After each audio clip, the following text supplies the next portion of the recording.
Excellencies, distinguished speakers, ladies and gentlemen, good morning and good afternoon and good evening.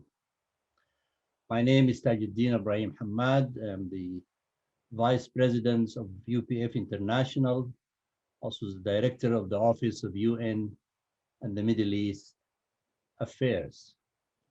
Thank you for joining us in this virtual space on the occasion of the International Day of Families. The International Day of Families was established by the United Nations in 1993 to create awareness about the issues faced by families. The theme of this year is Families and New Technologies. This event is organized by UPF International in coordination with the mission of Oman and the mission of Sudan to the United Nations. In the interest of time, the ambassadors and speakers will be briefly introduced before they speak. A rather complete bio will be posted on the chat for each speaker. I am truly honored to introduce to you our first speaker, His Excellency Ambassador Mohamed Al Hassan, Permanent Representative of Oman to the United Nations, well-accomplished diplomat, and a long-time friend who always moved my heart with his sincerity, integrity, and humility. He has deep passion for the right kind of education for youth.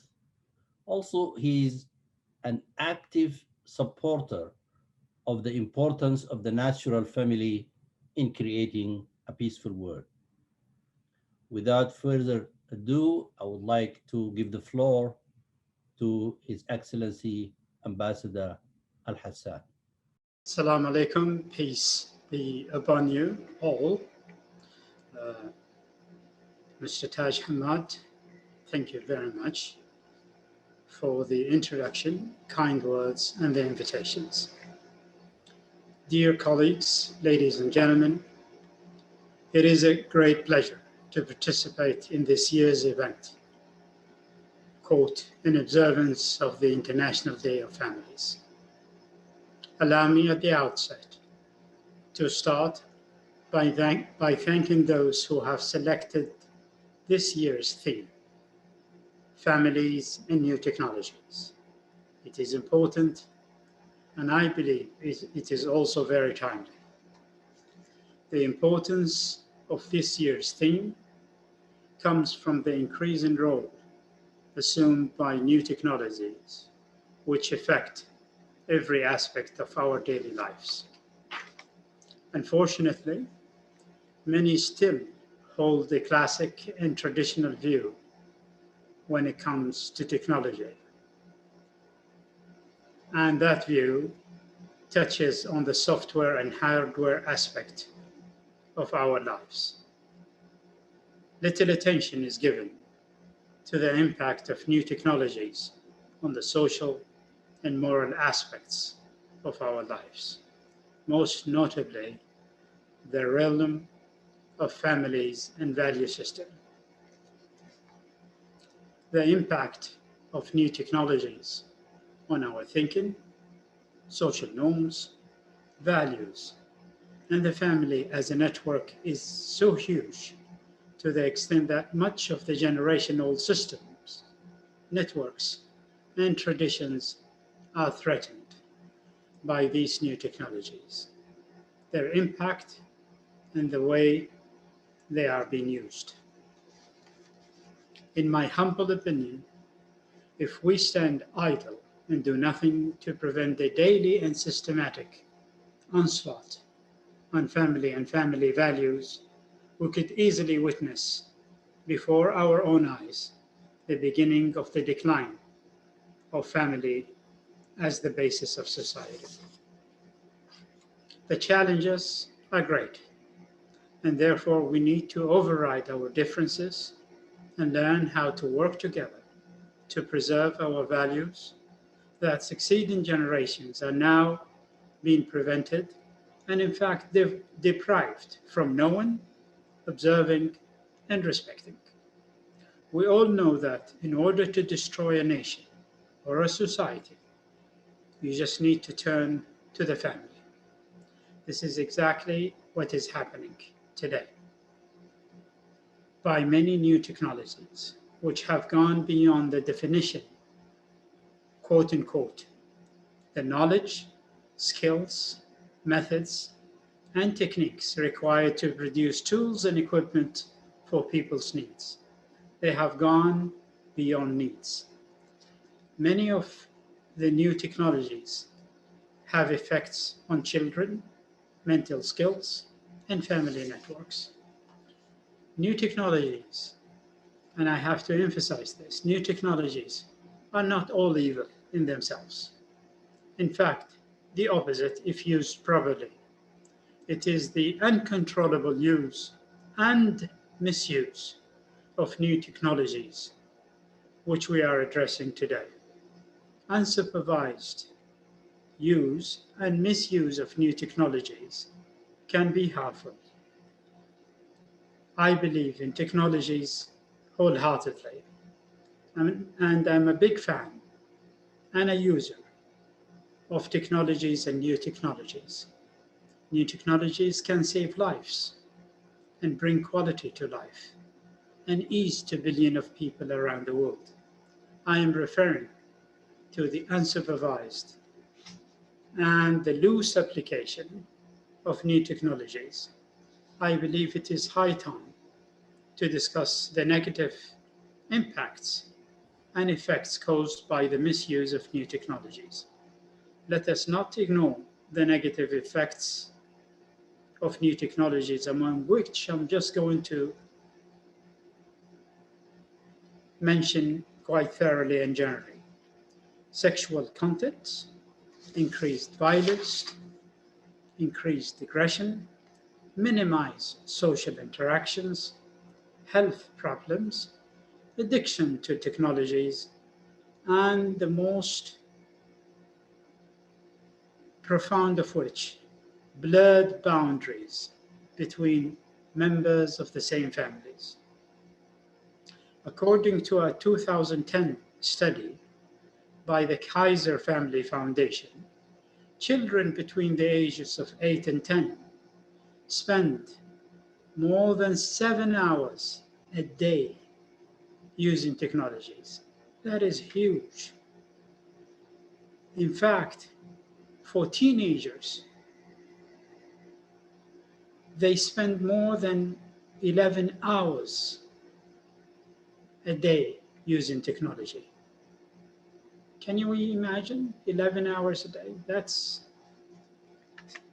very frightening statistics. Also, according to a report by the Common Sense Media, 38% of children under the ages of 2 have used a mobile device under the ages of 2. These studies and other studies that were and are conducted attest to the fact that technologies and new technologies are in high use. And some, in fact, and unfortunately, are creating family divides. And I believe that it is about time for us to examine the impacts of new technologies on the foundations of families, and that is the value system.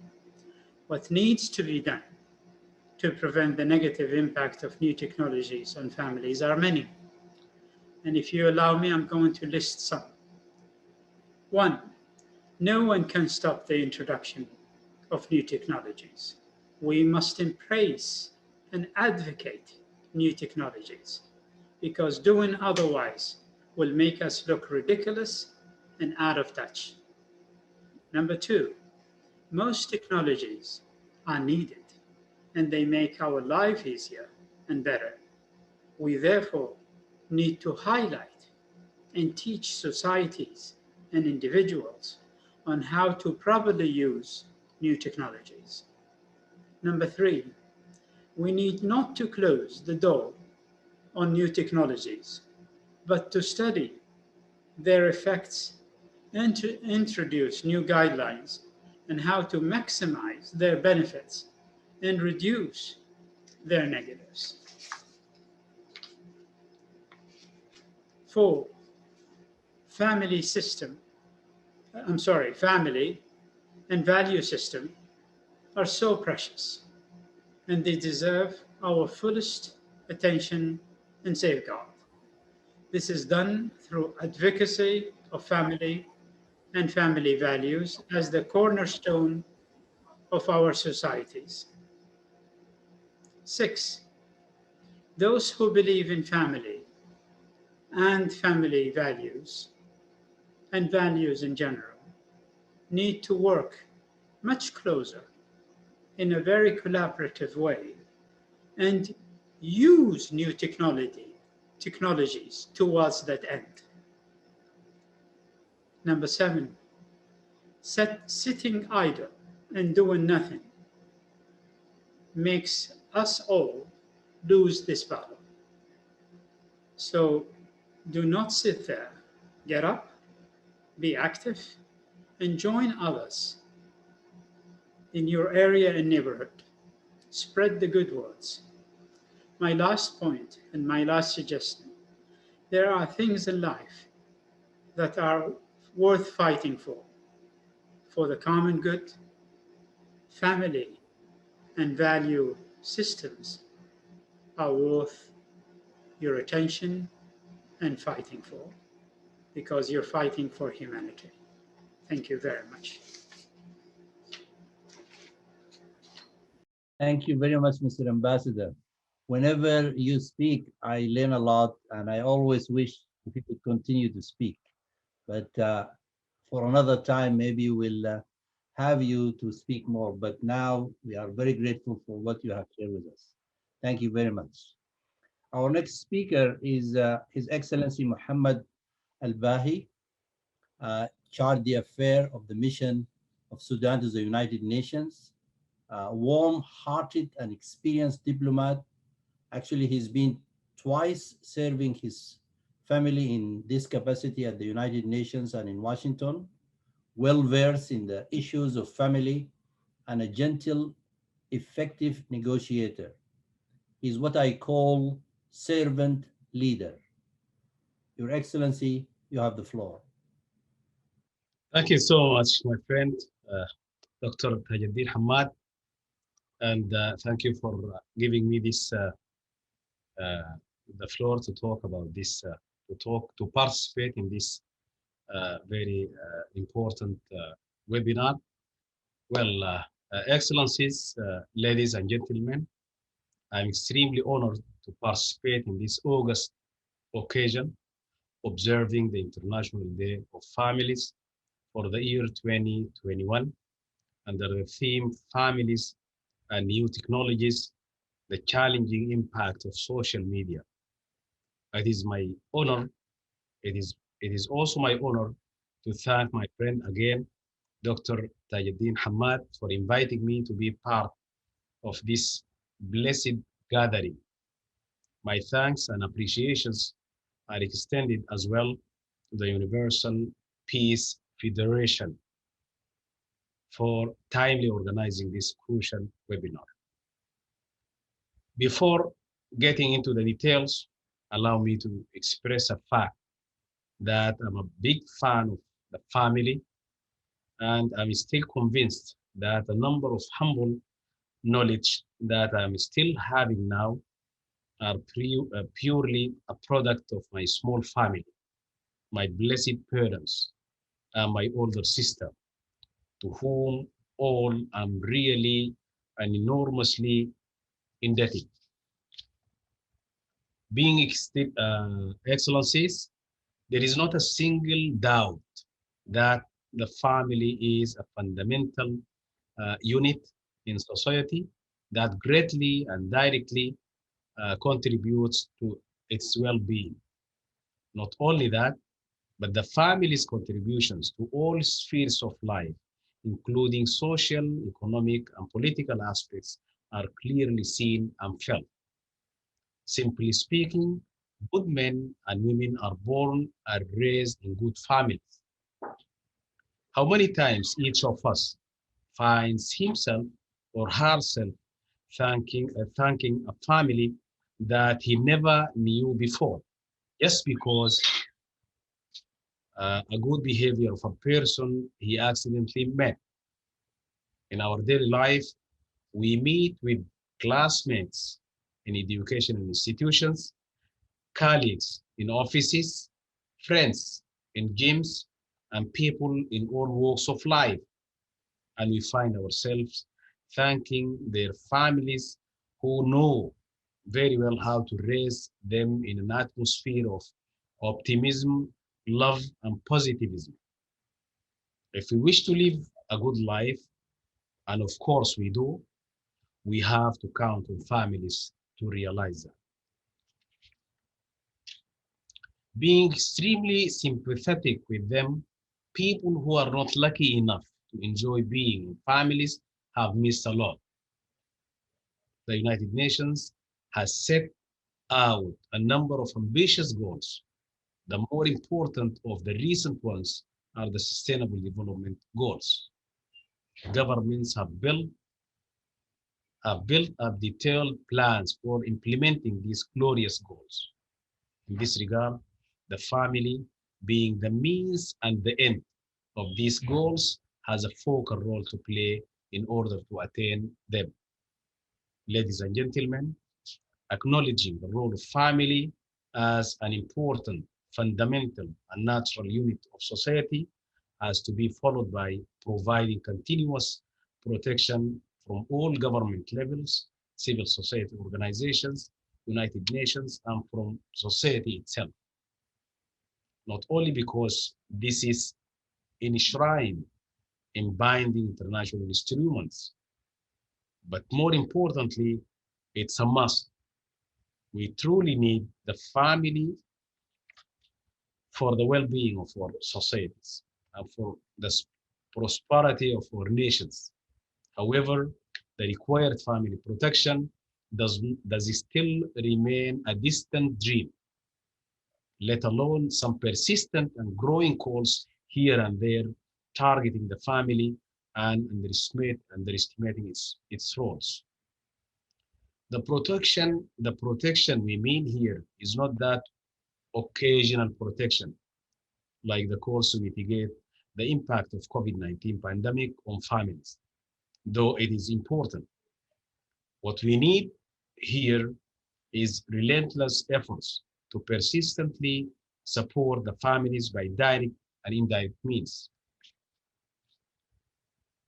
Ladies and gentlemen, excellencies, I'm glad to salute the Universal Peace Federation for the theme they rightly picked up this year to commemorate the International Day of Families, as the new technologies, including on social media, have been posing direct threats and considerable challenges to all families.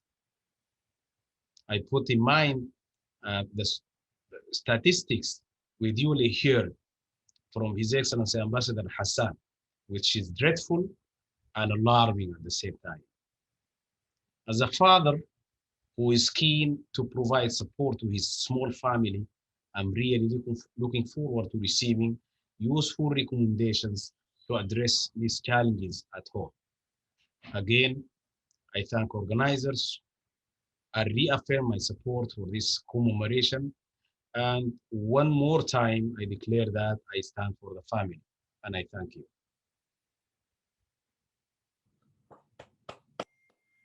Thank you, Mr. Ambassador. Thank you for standing strongly for the family for so many years. Please keep standing, don't sit down. Thank you.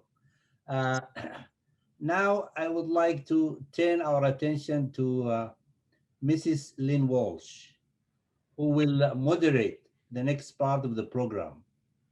She is the director of the Office of the Family for Universal Peace Federation, and also she's a former co-chair of NGO Committee of the Family at the United Nations headquarters. She also teaches courses on the family at several universities, and a sister that I admired, especially for her strong commitment and ongoing work to strengthening the natural family.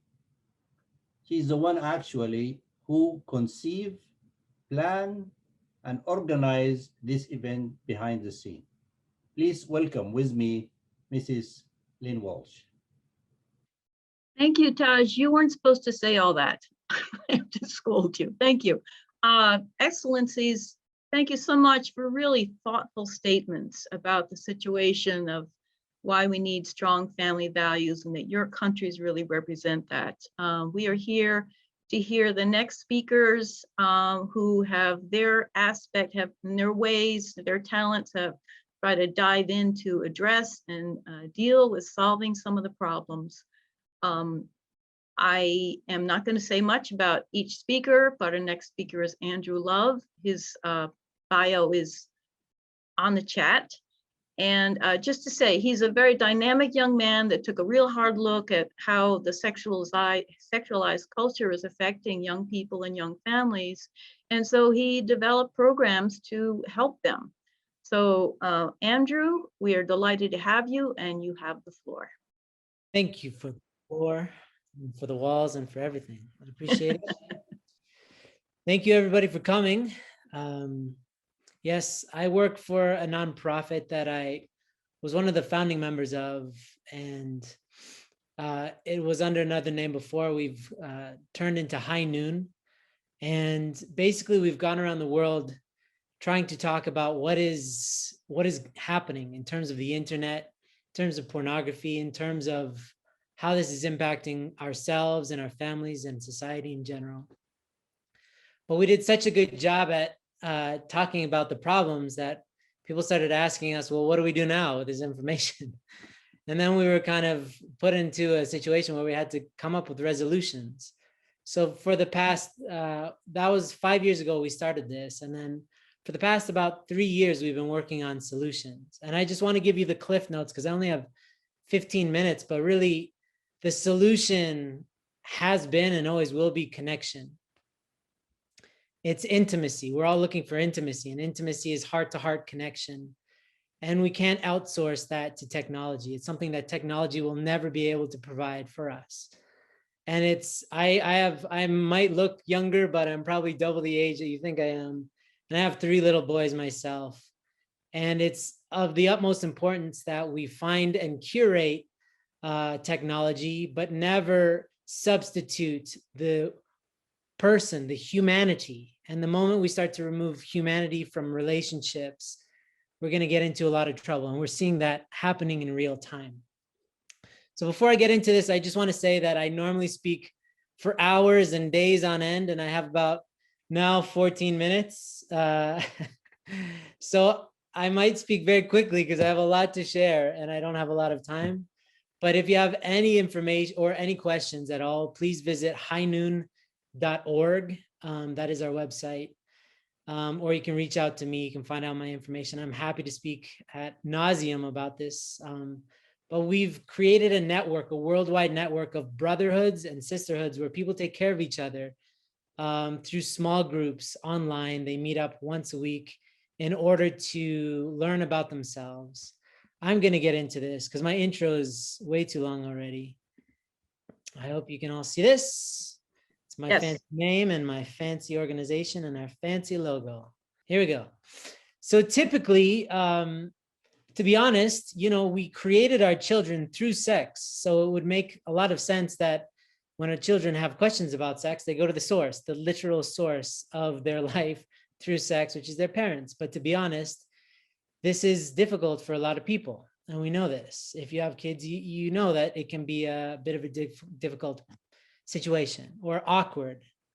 And so next best, I guess, would be some adult, some parental figure that might not be their actual parents, teachers, religious leaders, which traditionally might be a tribal elder, something like that. But in this day and age, honestly, these are few and far between. A lot of people aren't religious. A lot of young people are not religious.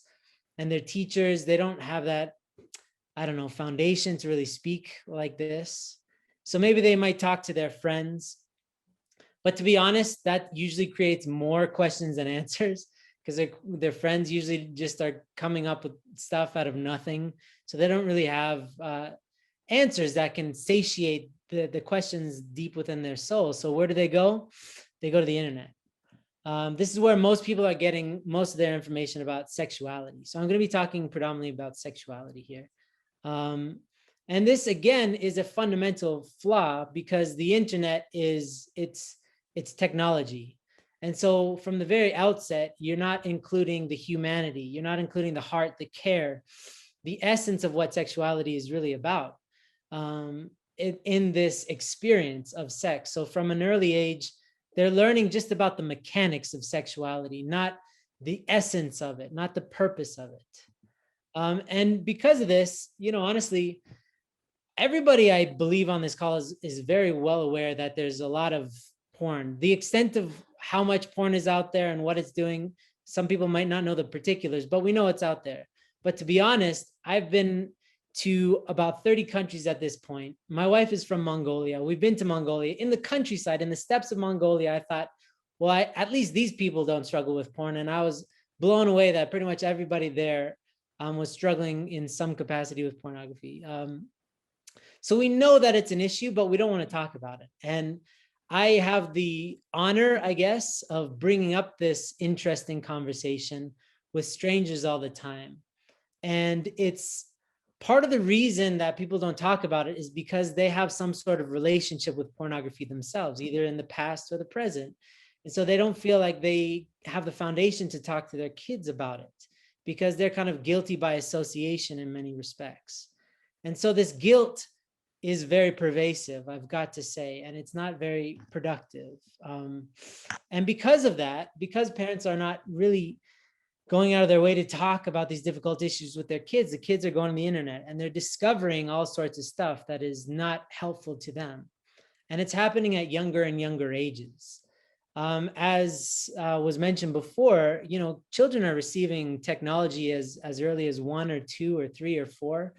I know plenty of kindergarten kids who already have their own phones that are connected to the internet, and they have access to all sorts of information that humans have never been able to see or experience in life before.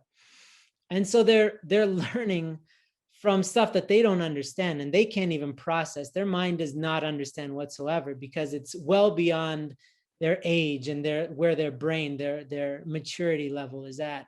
And so they have to make sense of it, and they're not able to do this on their own. So they formulate it into their sexual experience becomes very confusing from a young age, because they're being exposed. I have to say, at this point in history, a lot of people don't even go and look for pornography anymore. Pornography is looking for people. It's everywhere. So many young people that I've spoken to were looking on Google for a recipe for muffins, or they were on some child website and there was this predatory link that took them on this rabbit hole down this dark tunnel of the web, and they got exposed. And so they're faced with all this stuff that they should never really see. And they don't know how to process it, because a lot of them, they feel like they've done something wrong. Even though they were exposed to it, it was thrust upon them. They feel like they've done something wrong.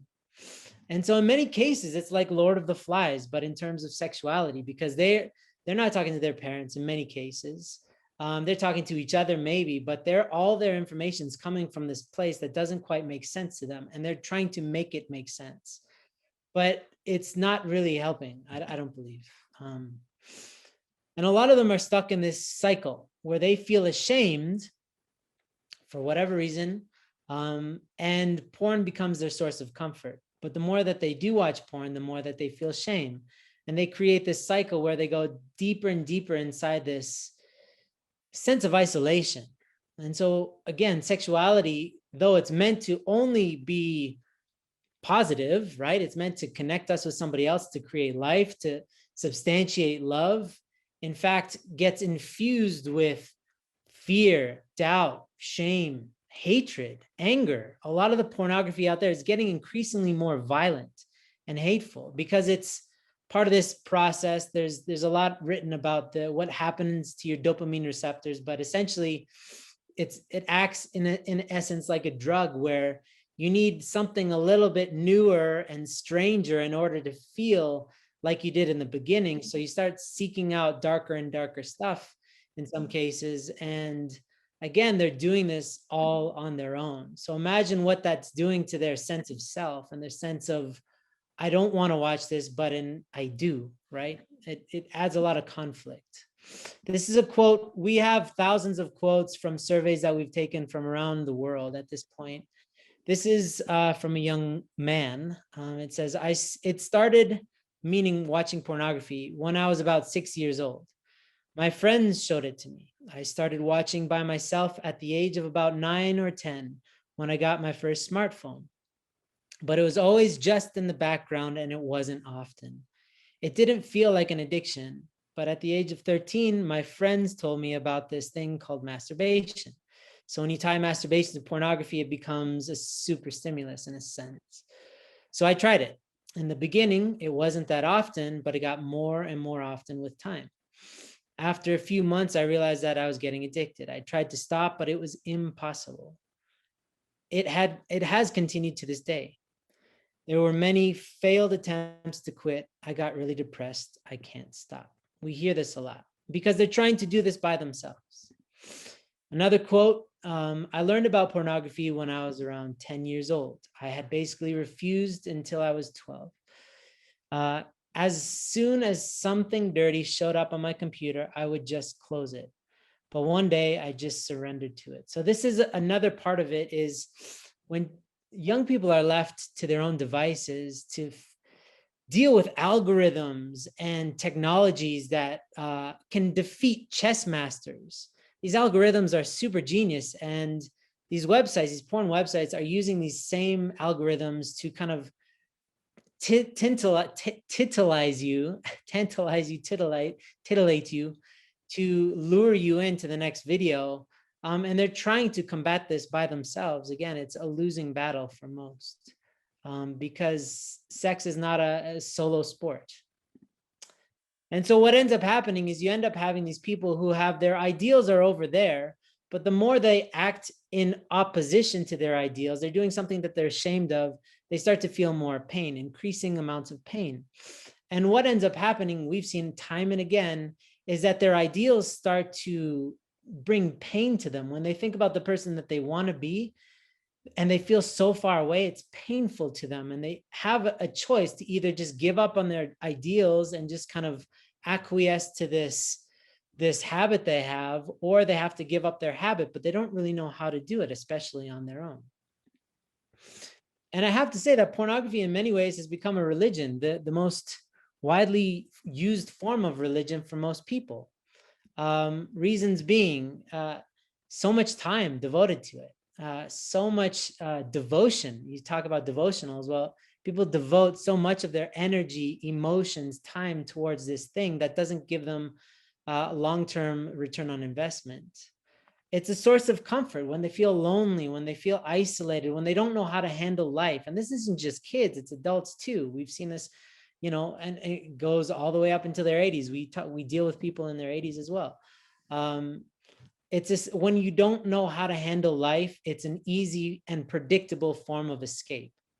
And it fools the brain predictably to believe that you're connected through these, this tricky part of our brain that's like a it's mirror neurons that like you feel like you're a part of the thing that you're watching. So for a moment, while you're in this trance, you feel like, wow, I'm a part of it, which is why you get so stimulated. You're really just looking at a piece of plastic with people in some video somewhere, but your brain gets tricked into believing that you're a part of this thing.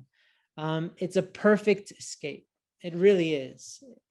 It's a super stimulus, because if you can imagine, historically, nobody had access to thousands and thousands of images and videos, all just swiping for hours and hours and hours. We never could do that in the past.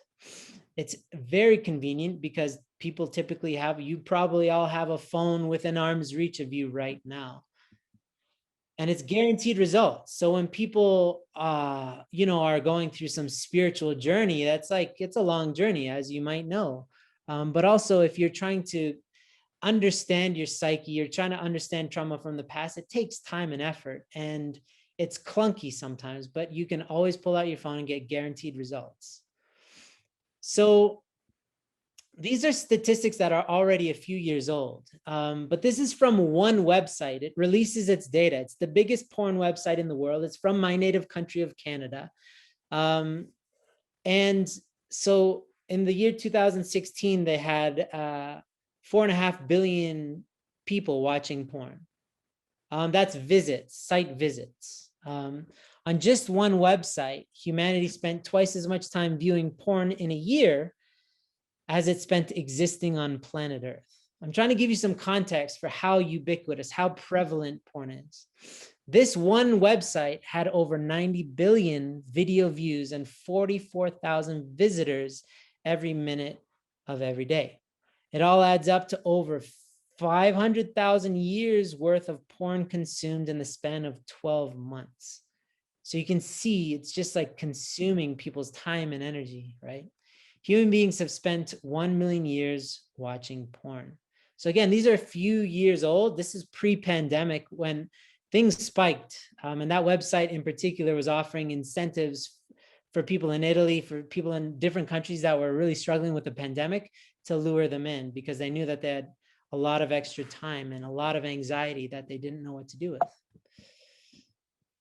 So, like I said, people are being left to kind of educate themselves on sexuality, and they're learning about the mechanics without the heart and soul of sexuality, which is the essence, the important part. Porn 2.0, you should all be aware of. Pornography used to be something that you would watch, and now it's something that more people are creating, the average person. It's not a production where you need, to rent a space or anything. People are creating it with their phones, because it's a similar business model as YouTube, where you can get money the more that people view your pornography. And this is happening more and more, but once it's online, you could have a young person put it online just as an experiment. You can never take it off. And sexting is on the rise for sure. People are becoming more pornified. They're just used to kind of acting in a way that they're accustomed to, and they're becoming accustomed to a pornified culture, because that's what they view to be the norm. It just is what everybody kind of does. As we saw, I don't know if you saw the Grammys, but that kind of stuff never would have been okay in the past. That's straight out of porn. This is porn activity that's just now mainstream. And people, again, guilty by association. Who are we to say that you can't do that or shouldn't do that if we ourselves are participating in this thing? So consumers are definitely getting younger and younger. The TikTok generation, there's a lot of sexualized stuff with, tweens and younger that they're just mimicking what they see. I believe I'm out of time, to be honest. So I'm just going to skip to the end here. We need to lead by example. Okay, this is one thing is as much as possible, if you want to have a foundation to really speak, we also have to work on ourselves. And that means formulating a vision for our sexuality, that includes heart, mind, and body, and our ideals. That our ideals and our vision for what we would hope for humanity is in line with our sexuality. This is super important. And our high noon culture, I will leave here, I promise I'm done. This is how we've seen the most results. The people who go from being trapped under an unwanted relationship with pornography and strange sexuality that doesn't help them in any way, to becoming free to be the person that they want to be, they embody these virtues. We call them our 5 high noon virtues, and that's honesty, to learn how to be honest about the good stuff and the bad stuff. Grace is allowing yourself to be forgiven and forgiving other people. If you're a parent, to be able to really listen to your child and not judge them or criticize them, but to support them in getting better at this game with the internet. Accountability is expressing what you do and don't want to do to somebody else, a substantial person, and asking for their help along the way. Integrity is learning the skill of saying and doing the same thing again and again, because this is very difficult for people who are struggling with a compulsion. And last is the courage to do all of the aforementioned virtues. I'm sorry, there's so much more that I wish I could say. I think I'm already a few seconds over, and I want to give more time for the great speakers who are to come, because they're far greater than I. But thank you for listening. I'm going to stop sharing my screen, and I'm going to pass this back to Mademoiselle Lynn Walsh. Thank you all. Wow, Andrew, that was really excellent. It's actually painful to have you stop. You've already had requests from South Africa for your material. Please, ladies and gentlemen, he really has so much more to give. Do check out highnoon.org. Thank you for trying to stick to the time. Again, the next speaker is Erica Komisar. A more in-depth bio is on the chat. But just to say, Erica is a fabulous psychoanalyst, family therapy, parenting coach. She's been working for 30 years in New York City. And she really knows about healing and attachment that's so important for strong relationships in the family and relationships when they're challenged. She really does her research. She's written 2 books. I really highly recommend them. They're in the chat. And Erica, I am so glad that you are able to join us. You have the floor. Thank you, Lynn, and thank you, Your Excellencies. Let me just say that I'm going to reiterate what some of the speakers have said before me, that technology is not all bad. Sometimes it fosters connection between teenagers and between children. So we don't want to demonize technology, but we want to understand that all good things have to have limits. And I'm going to be speaking for the next 15 minutes a little bit about social media and also about the sexual aspects of social media, which are not as healthy. So let's talk about social media in terms of, as I said, it's not all bad. But what I do want to say as a psychoanalyst and someone who treats children and treats families who are in crisis. So when social media becomes complicated is when there are underlying conditions in children. That is when children are most at risk. And what we know as a mental health expert is that when children come from backgrounds where there is family conflict, family adversity, family insecurity, we say any adversity or social emotional adversity can make that child more vulnerable to what social media has to offer. You know, I've written 2 books. The first book was about the first critical window of brain development, which is 0 to 3. The second book is about adolescence. And what we know is that according to the American Pediatric Association, children under the age of 2 shouldn't have access to technology. It's not good for their developing brains. And above 2, we want to sort of really limit it in terms of their exposure. But let's look at teenagers for a moment. 95% of teens own or have access to a smartphone. 45% use the internet almost constantly. That was Jean Twenge's. She is a psychologist who did a study in 2018, the largest study about smartphones and how they connect to the mental health decline of our children and adolescents. And she connects the invention of the smartphone in 2007 to the mental health crisis that we have now. And I don't think it's the only thing that's to blame, but I do think that it has contributed again, to those children and adolescents who are already vulnerable, we say, and more are vulnerable than we have previously known. And for those children, the extent to which they're on technology, social media, is really contributing to this anxiety and depression that we're seeing. Feelings of loneliness amongst teens after 2011 coincide with less time with friends since the introduction of the smartphone. So again, I'm not here to demonize the smartphone, but to say, and I'm going to be giving some, should I say, practical things to think about.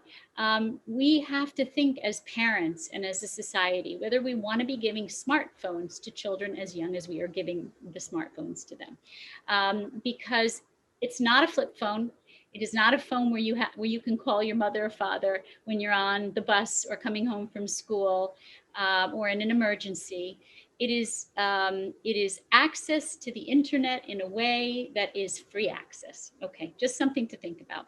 45% of teens feel overwhelmed by the drama of social media. 43% feel pressured to post content that makes them look good. So what that means is that we are increasing something that's already an issue for teenagers, which is self-consciousness, we are now making them focus on very superficial things, how they look, their weight. There's studies that show that social media can contribute to eating disorders because of the focus on ideal body types. 26% say that social media makes them feel worse about their lives because it's mostly fictional. It's mostly teenagers posting what a wonderful life they have, often when they're very lonely. As Andrew said, a lot of this comes from low self-esteem and deprivation. So they're posting things that are fictitious, but other teenagers are believing it and then feeling inadequate as a result. 36% of teens feel they have too little face-to-face contact with friends. I agree with Andrew that the less contact kids have with each other, the less healthy they are, right? We know that it's very important for teenagers and children to interact with one another. It's one of the problems we've seen in COVID is that children are more isolated, and particularly teenagers are more isolated. In my practice, I see a lot of bullying in social media, and I want to talk about that for a moment because that's one thing we haven't talked about.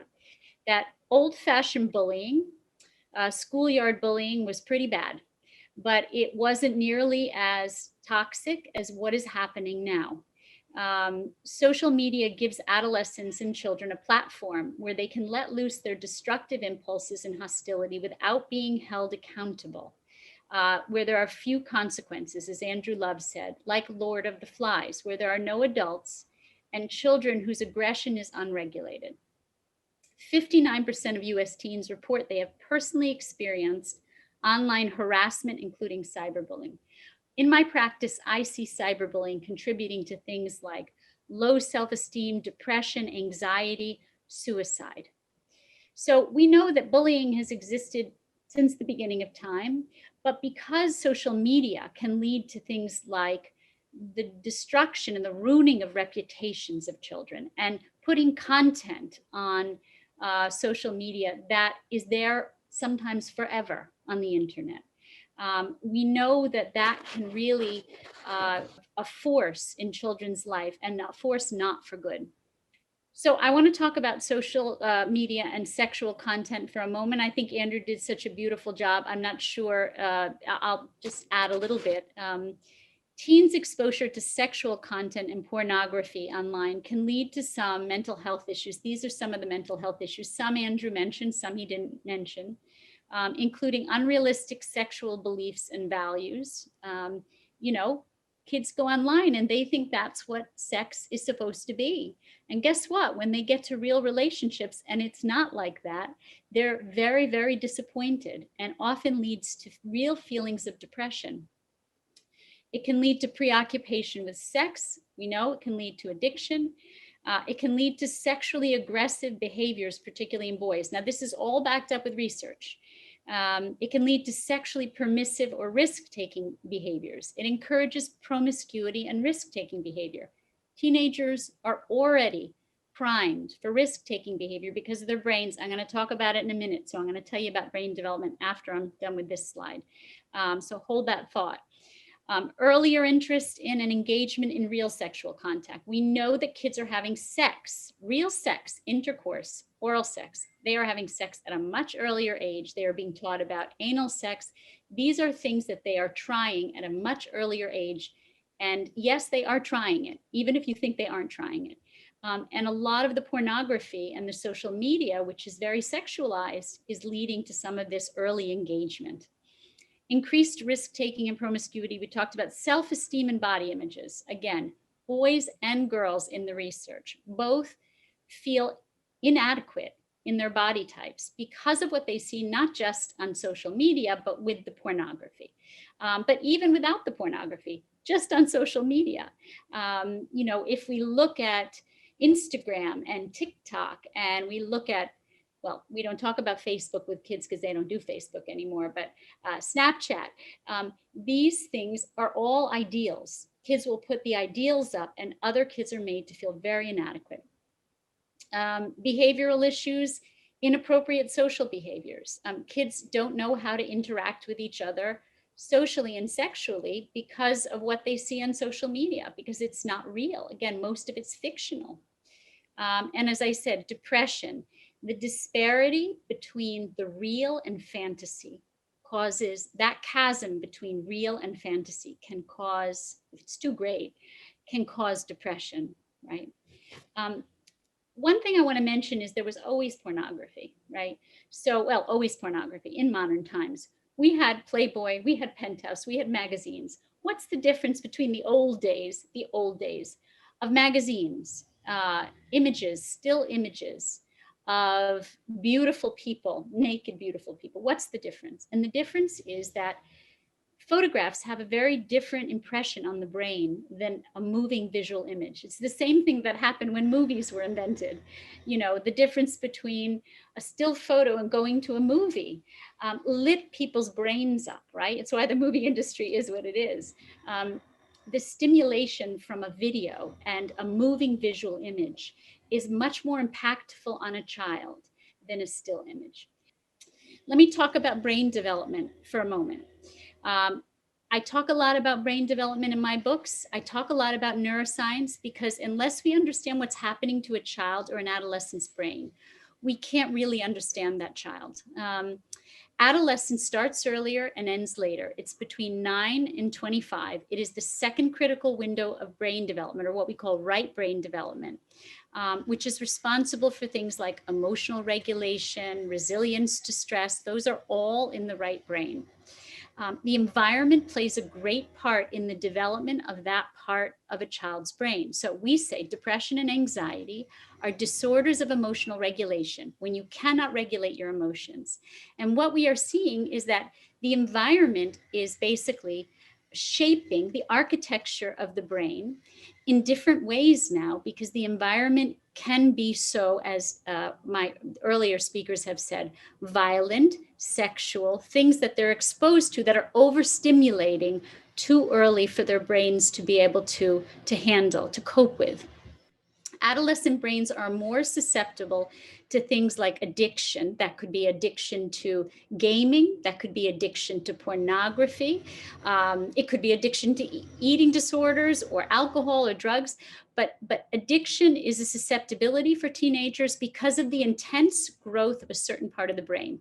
The reward center of the brain is growing at a very fast pace, but the emotional regulation part of the brain is lagging behind. So, you know, we talk about checks and balances in government. Well, the brain has checks and balances, but in this case, risk-taking behavior has a greater impact on an adolescent's brain. It lights up an adolescent's brain with dopamine production, meaning they get more stimulated when they're exposed to sugar, money, pornography, any risk-taking behavior. They get novelty behaviors. They get more stimulated than the same adult would, doing the same activity, because there are surges of dopamine, right? And we know that until 25, this part of the brain that regulates emotions, what we call the prefrontal cortex, is lagging. It doesn't catch up to regulate the reward centers. So they are at risk. One of my specialties is I'm in the field of psychoneurobiology. It's basically the coming together of different sciences. It's the coming together of psychoanalysis, attachment theory, neuroscience, and epigenetics, right? So in all my books, I talk about this connection because it's really important. But what we know about addiction to pornography, as Andrew was talking about, is that for the kids who do get addicted, remember I said there has to be a susceptibility, there has to be a vulnerability in certain kids who are experiencing family issues, emotional issues, meaning if they're already vulnerable, they are more susceptible than other kids. But what we know is the kids who come into adolescence with what we call attachment disorders already are more susceptible to addictions to pornography. And as Andrew said, they're already more susceptible to confusing sexual behavior with emotional connection. And so what we're seeing, and this is why I wrote my first book about attachment. The first 3 years are critical. And I know I'm talking to policymakers here, so I'm going to say the first 3 years are critical to the development of a child's brain. If you're going to talk about policy, you talk about keeping primary caretakers together with children longer, not daycare, which is what the dialogue in our country in America is now. If you want to reduce the number of attachment disorders and therefore create healthier adolescents who are less susceptible to addictions later on, meaning addiction longitudinally is on the same line as an attachment disorder, right? So we have to talk about early childhood. We can't just talk about later childhood and adolescence. So we know that attachment disorders earlier on can lead to more addictions later on. And that includes addictions to social media, technology, gaming, pornography. Okay. We also know that pornography, it's the chicken, but I call the chicken or the egg, right? Pornography addiction also fosters future attachment issues to peers, to intimate sexual partners, meaning a kid who becomes addicted is going to have a harder time attaching and connecting and having real relationships later on. These are the two books I mentioned. The first one, Being There, has a lot of neuroscience in it. If you are a policymaker, I encourage you to read it. And it has all of that neuroscience and attachment theory that back up the policies that are about nurturing healthy, emotionally healthy young people and getting to them very early to lay down the foundation for emotional security for life. The other book, which is coming out in October, is about promoting resilience and emotional security in adolescence. But thank you for listening. Thank you very much, Erica. As you can see, she really takes very seriously the science to understand all the in-depth problems, brain development, so attachment, etc. But also she works with these people and families to help solve the problem. So I really recommend you looking into her books. One is coming out in October on raising adolescents in the age of new age of anxiety. Okay. So gosh, there's not enough time. My next speaker, Kristen Jenson. After all this discussion, I think Kristen will really help us feel there's what can we do to protect our children and to prevent, or at least lessen the chance of this having more of an impact on our children. So Kristen, I am going to give you 15 minutes. I know it's hard, but we really look forward to your very valuable presentation. You have the floor. Thanks so much. I really appreciate being a part of this panel and sharing my, some of the solutions that I've come up with to help families, to help build families. Pornography destroys families, and we want the antidote to that, right? So you may wonder what a nice girl like me is doing, talking about porn all the time and helping, fight this. I never planned this to be my lot in life, but one day I got a call from a mother.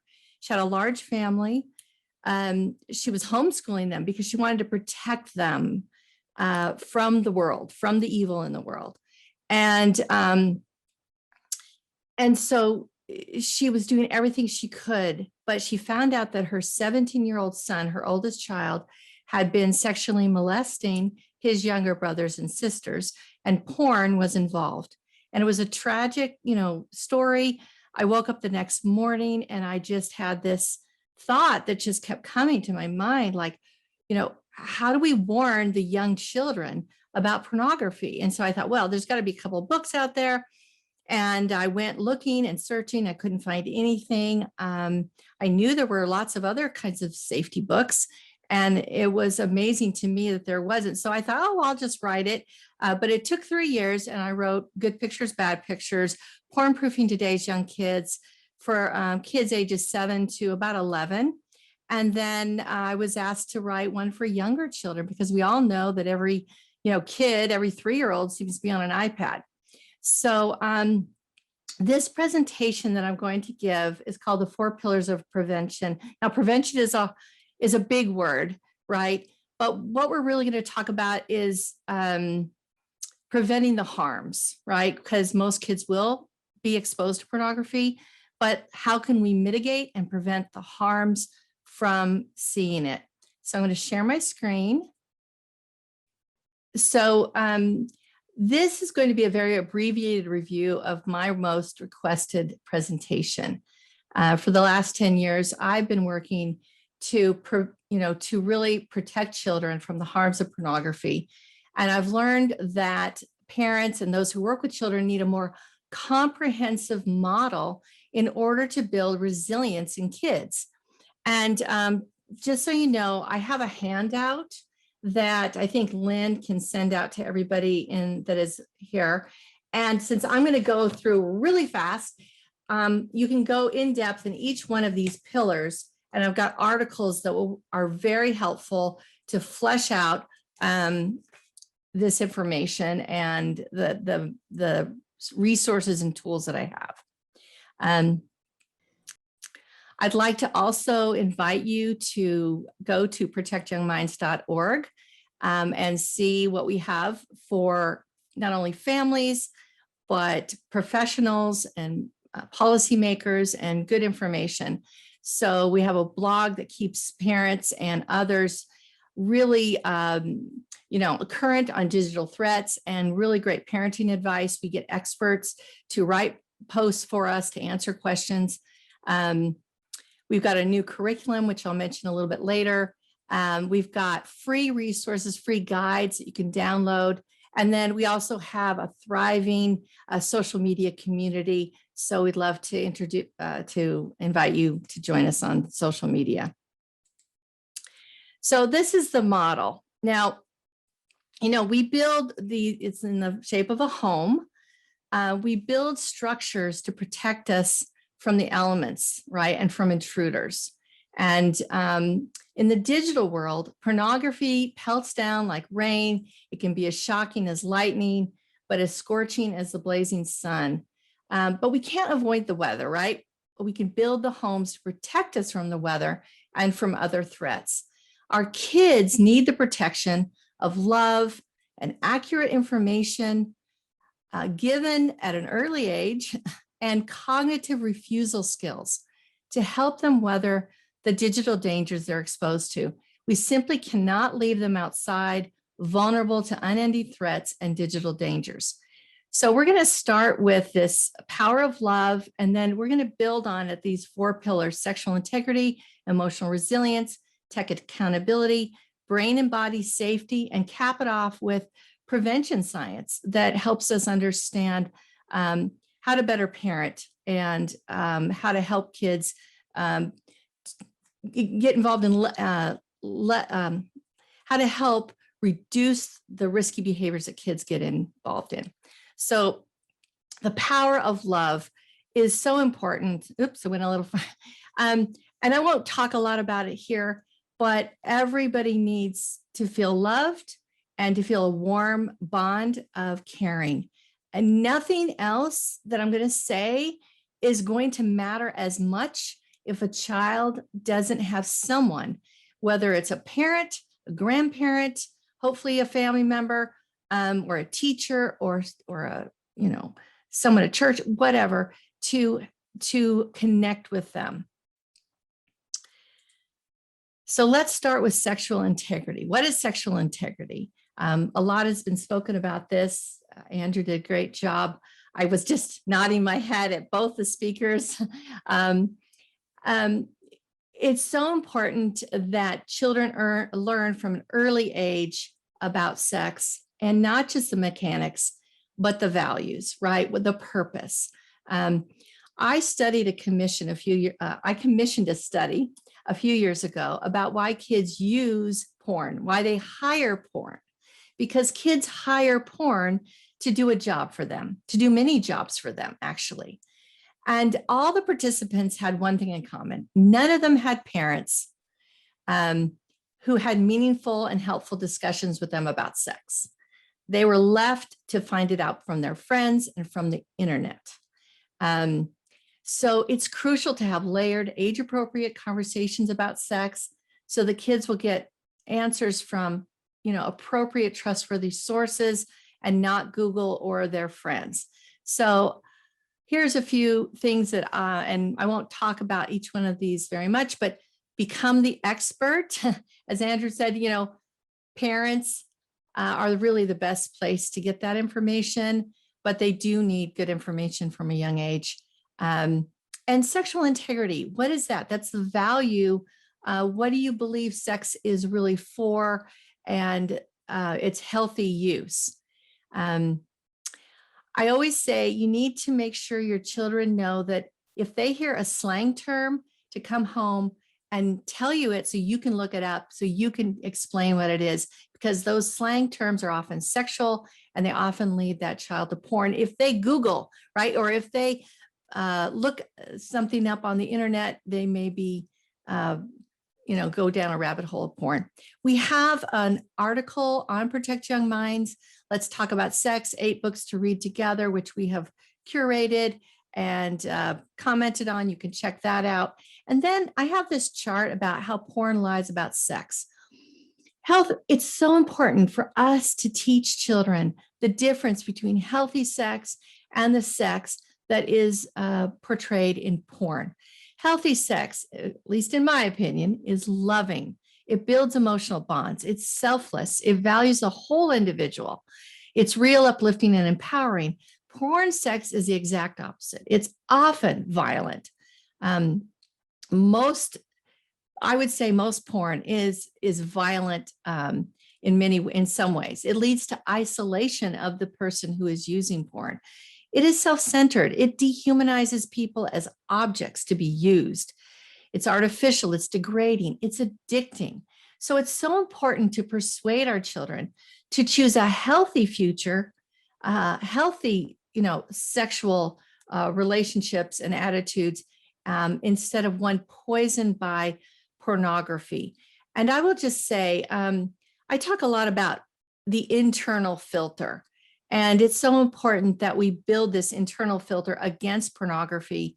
And this is one way we do it. So let's move on to emotional resilience. Now, we've talked a lot, and Erica talked about a lot of these problems with emotional resilience. And I found out in this Why Do Kids Hire Porn study that that emotional resilience is so important in giving a child the strength to turn away from pornography and the reasons, right? Because, I'll just tell you a story. One of the participants in this study shared that every time he was upset for any reason, he was banished to his room until he could calm himself down. Now, his parents didn't teach him how to calm himself down in a healthy way. They just sent him to his room. So he discovered that porn, right, could help him calm down and distract him from that negative emotion. And it became his go-to way to self-soothe and distract himself. In effect, he hired porn to help him deal with his negative emotions. If we can teach kids to hire healthy ways to deal with boredom, loneliness, anger, or stress, they'll have a real choice to reject pornography. So we need to help them identify their emotions and their emotional needs, and then model ways, healthy ways, to deal with negative emotions so they can see how to do it in their own lives. And we have an activity called emotional care tags, where you make these tags with your children so that they identify their behaviors, their feelings, and then what they need to satisfy their emotional needs. So like when I cry, I'm feeling sad, I need a hug. Now these things will be different for each child, but imagine if every child were taught how to deal with their negative emotions in healthy ways. I truly believe addictions of all kinds would decrease. Let's move on to pillar 3, tech accountability. This means teaching and modeling intentional and responsible use of technology. So just a few things here. I like acronyms. ACT. First thing, assess your use of technology in your family. How does technology enhance your relationships? How does it interfere? One thing you can do is you can have like a sticky note.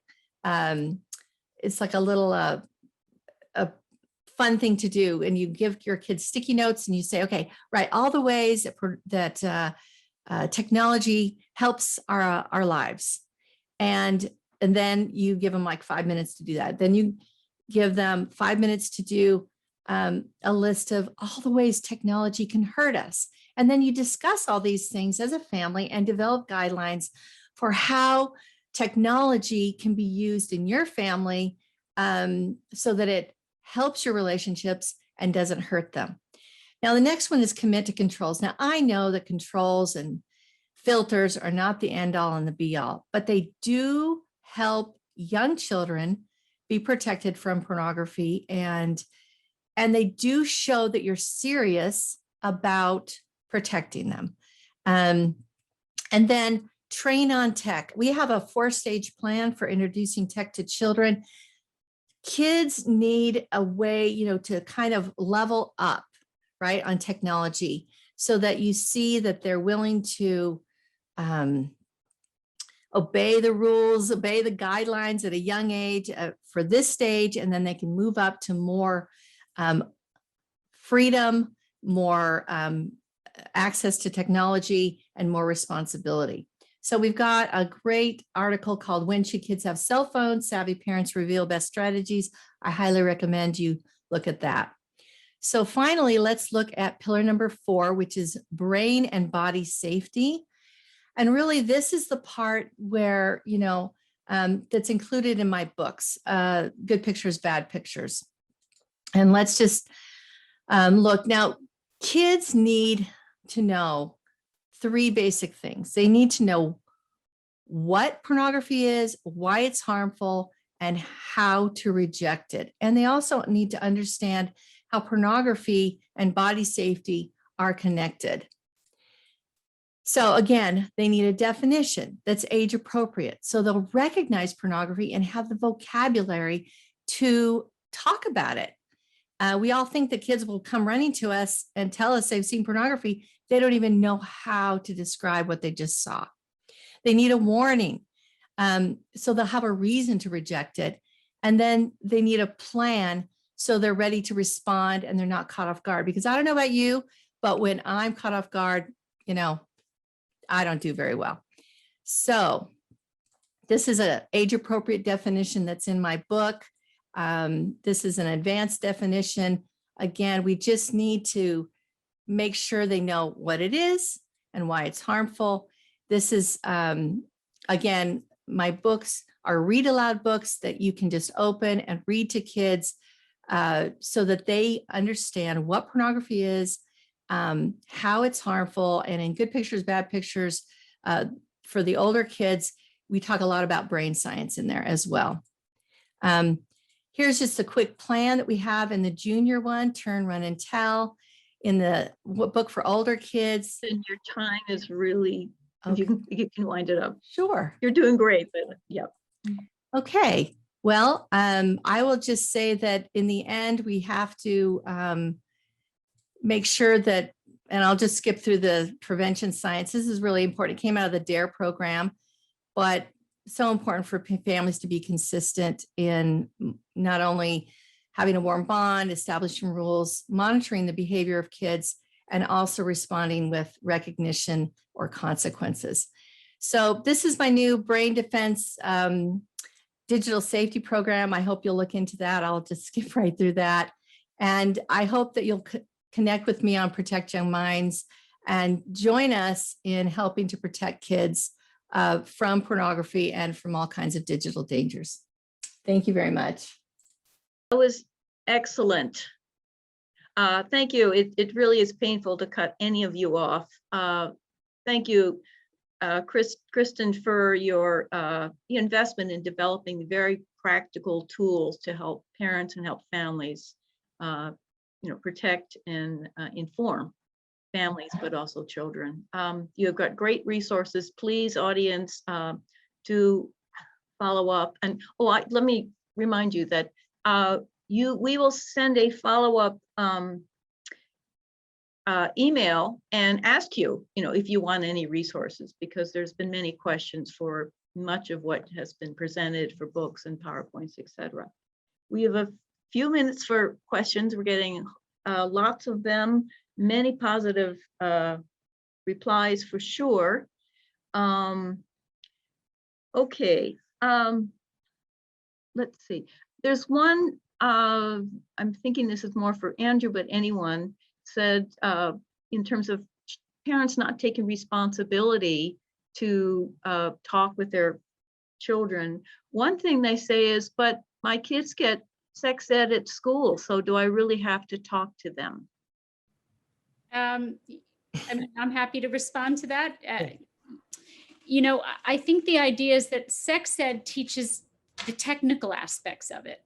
So, and you need to know the technical aspects, and sex ed makes it open, right? So what we want is to be able to regard sex in a way that is not repressed and is open.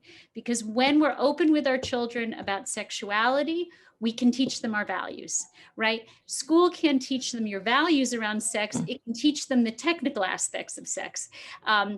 But you can teach them your values, as Kristen said, if your values are that sex is not just a mechanical thing, but it's connected to one's emotions and love and loving feelings, then that's something that the school can't teach. But the schools are very good at teaching the technical aspects. But I do say to parents, you must be well-versed. You have to know the technical aspects as well, so you can answer the questions when they ask them. Yeah. Can I also just quickly say that I think when you connect with your kids, you want to produce a feeling in both of you, that warmth, intimacy, these kind of things, so that their questions, they feel comfortable in your presence and you're forming a lifelong conversation. A lot of people think about the talk, but we strongly are opposed to that idea, because we want it to be an ongoing conversation that should feel good. And it doesn't mean you have to be perfect in the beginning, but it's just like this dance that you're learning over time, and you're investing, because without a vision, you're going to end up falling for somebody else's vision for your life. And people seem pretty clear about that in certain aspects, but with sexuality, people aren't taught to really create a vision for themselves. And I think because of that, they end up emulating what they think they should do based on what's going in through their senses. And it never feels right, because it's not authentic, because they've never put the time into figuring out, well, what do I want for my life? And that's something that they need to really work on with somebody who cares about them. So, and schools can never do that, for sure. Kristen, you're fine. Okay. I think what they've covered it great, and Okay, great. Question, what can we do to implement policies to protect children from inappropriate contexts? And there is a question a little bit more specific. Should we endorse prohibiting online porn? I think there are some laws going forward now, legislation that really, it's not as much as prohibiting, because I think that's a hard, I think that would be difficult. I think more attainable and more practical is, laws that help protect children and some of the devices, and just more responsibility put on big tech to be more protective of children. So, I mean, we have limits on marijuana, the age. I mean, marijuana is becoming legal in our country, in the United States, and you have to be 21, still have to be 21 to make it legal. Alcohol, we raised our limit in America to 21. You have to be 21 to drink. So to say that you can limit porn with adults, you can't. I mean, it is a free country, as we say. But with children, you could implement, I don't think it's being done right now, but you could implement things like having to show an ID before you can get access to a site, having to use an adult's credit card, they would have to steal their parents' credit card. And guess what? The parent would see it on the credit card. So why let anyone into those sites? That doesn't limit the freedom of those sites. That limits young people from getting into those sites. Because if you have an ID, you can get into a bar. If you have an ID, you can get into a porn site. But if you're under 21, you shouldn't have access to those porn sites. So, you know, there are things that we can do, but as Kristen said, the technology industry has to participate. I mean, they have to say, it's not that we're limiting, you know, we're not taking away freedoms, we're limiting access to very young people who shouldn't have access to it. Great. Okay, this is directed more to Kristen. When should we talk?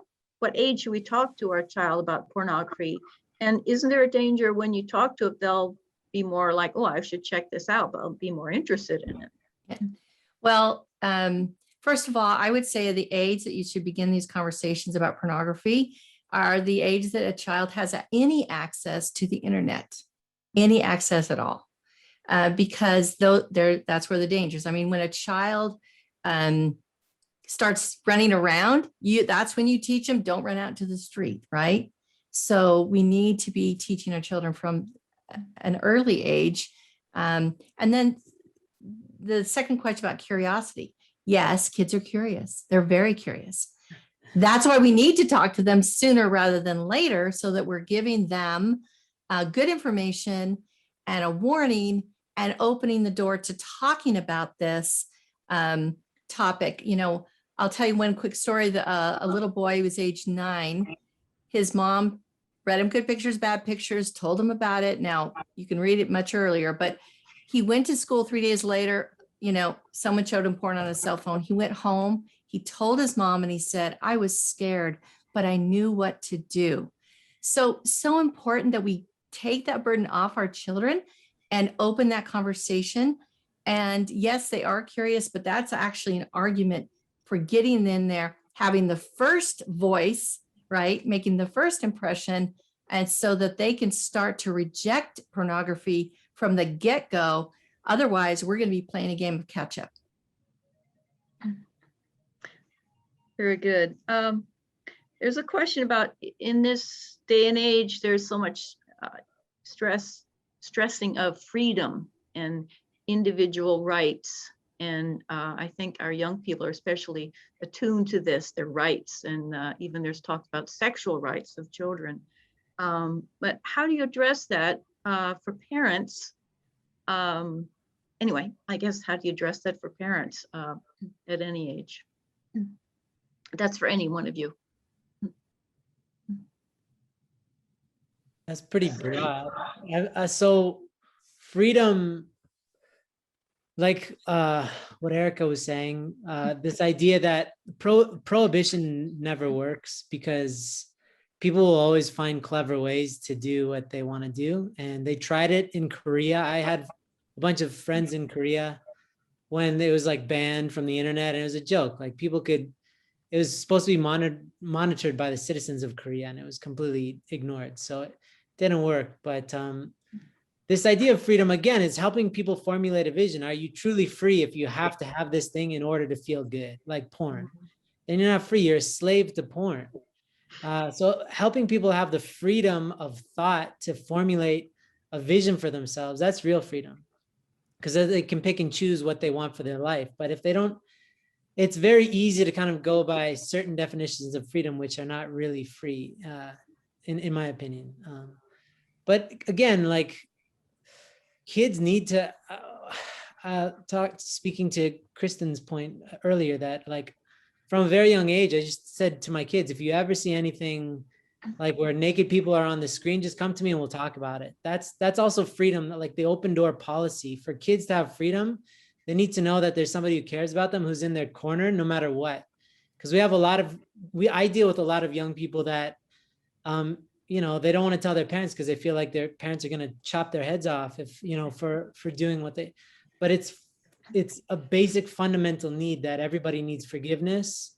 And we're kind of swimming upstream too. So you have to factor that into your kid's journey, that the culture is going against them. And their lifeline is our open door policy to our hearts, and just to be like, well, that's, you know, and to be able to sometimes handle difficult testimonies from your kids, take a breath and be like, okay, that's difficult to hear, but I still love you. That's the grace of God that I think is important to embody as much as possible. And it's a challenge to us because we want to protect them and keep them safe, and we don't want them to get into any harm's way, but that doesn't make them strong. Sometimes we just have to let them make mistakes and have that freedom too, right?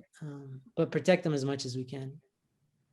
I also think that it's, we already have limits for children. We already have imposed limits, legal limits on things that are not good for them. So, and we know that limits are important for children. I mean, listen, even if I was looking in the chat over here and somebody said, you know, forget about the laws because history shows that it doesn't work.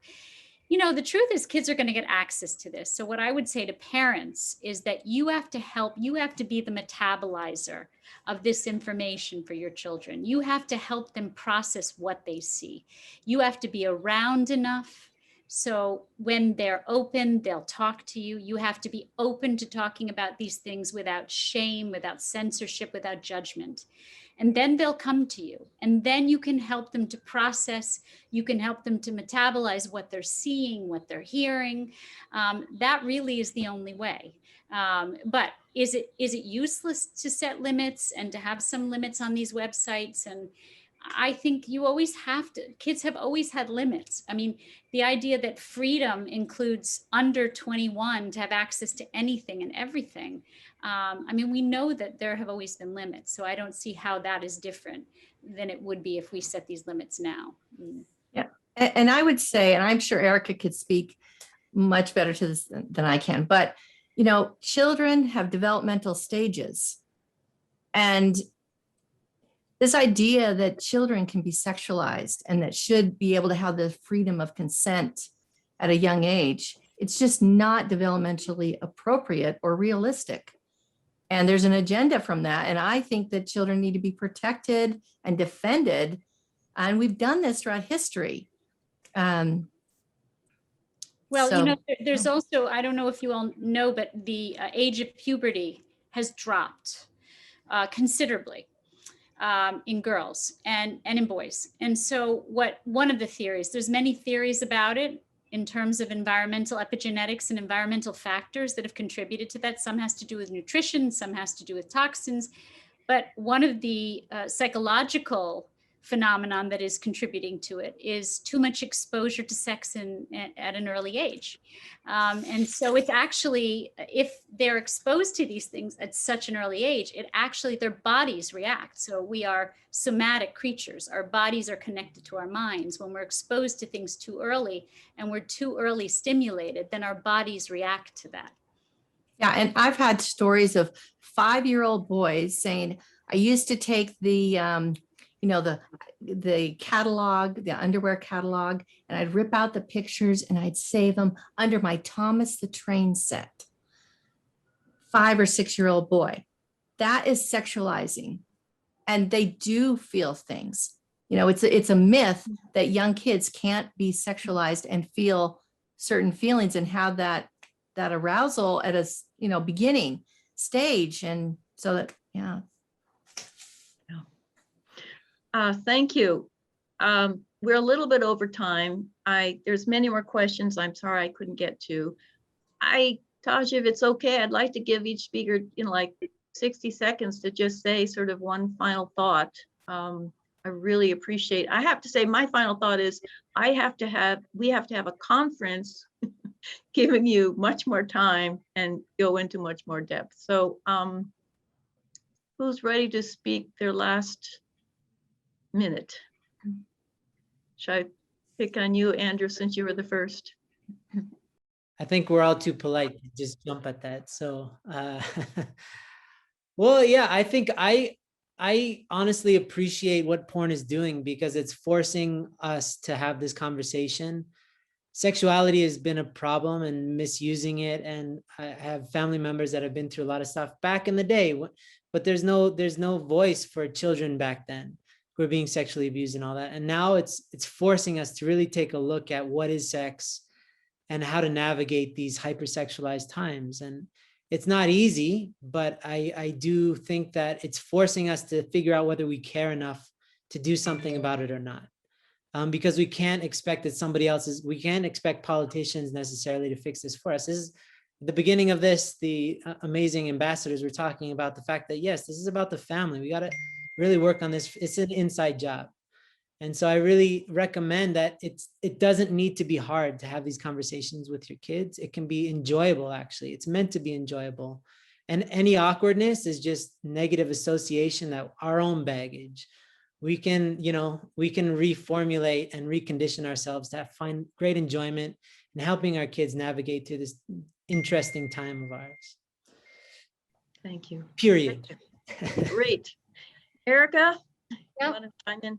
Yeah, so I just want to say that there's so much to cover in this area. I agree with Lynn that we've squeezed in, we've tried to squeeze in so many topics into this one. You could split each of these into social media and cyberbullying, social media, the impact on self-esteem in girls, pornography. I mean, there's so much we've squeezed in, but what I will say is, what I wish I could have covered more is how social media is impacting our children in terms of pressuring them socially. There have always been social pressures, but now more than ever, a lot of the anxiety that I'm seeing in children and in adolescents has to do with the social pressures as well as the academic pressures and the world pressures, but really the social pressures due to social media. Some of that's pornography and the expectation that your body should look a certain way, or you should be farther advanced in your sexuality than you are. But some of it is, should I have a more exciting social life? Should I be, out in the world? Should I look a certain way? Should my body be a certain way? It's really impacting, it's creating unrealistic expectations for children, and it's really impacting their self-esteem. I could tell you so many stories, but yeah, that should be a conference in and of itself. Yeah. Thank you, Erica. Kristen, you get the last word here. Okay. I'll just say that every child deserves to be, protected and defended from pornography. No child deserves to face the porn industry alone. It is predatory, and we need to educate ourselves about how to do that, and then use the resources that we have or create more to make it easier for parents to have these conversations, and also easier for schools to teach digital safety, because they have a duty of care to teach digital safety. And that's why we developed Brain Defense Digital Safety, which not only takes on bullying, takes on social media, takes on some of these other topics of good digital citizenship, but also helps kids know what pornography is, why it's dangerous to them and harmful, and what to do when they see it.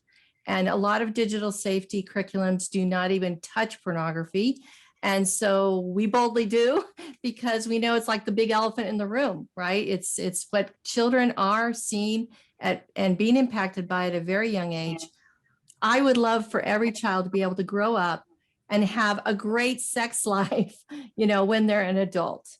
And they won't be able to do that if they're enmeshed in porn. So let's teach them early, and let's help them defend themselves against the toxicity of the porn culture.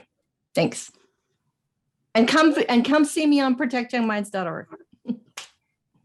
Beautiful. Thank you very, very much. We'll follow up and give you materials, connections that you want, audience. I am really grateful for each one of you, and we'll do this again. We will continue. How's that? So Taj, you have the floor. Well, thank you, Lynn, and more thanks to our distinguished speakers for providing us with such rich knowledge and helping points and solutions. Also, much appreciation for Ambassador Al-Hassan and Elbahi for honoring us with their presence and sharing with us their positive position and valuable insight. I hope our participants' time was worth spending in this event, Thanks for our technical supporters, Ali and Sunny. And I hope we are all now more equipped to protect and defend the family at large. Let me just finish with some word from Pope Francis. He said, every threat to the family is a threat to society itself. The future of harmony the future of humanity passes through the family. So protect your families. See in them your country's greatest treasure and nourish them always. Thank you very much. Hope to see you soon again, and God bless you.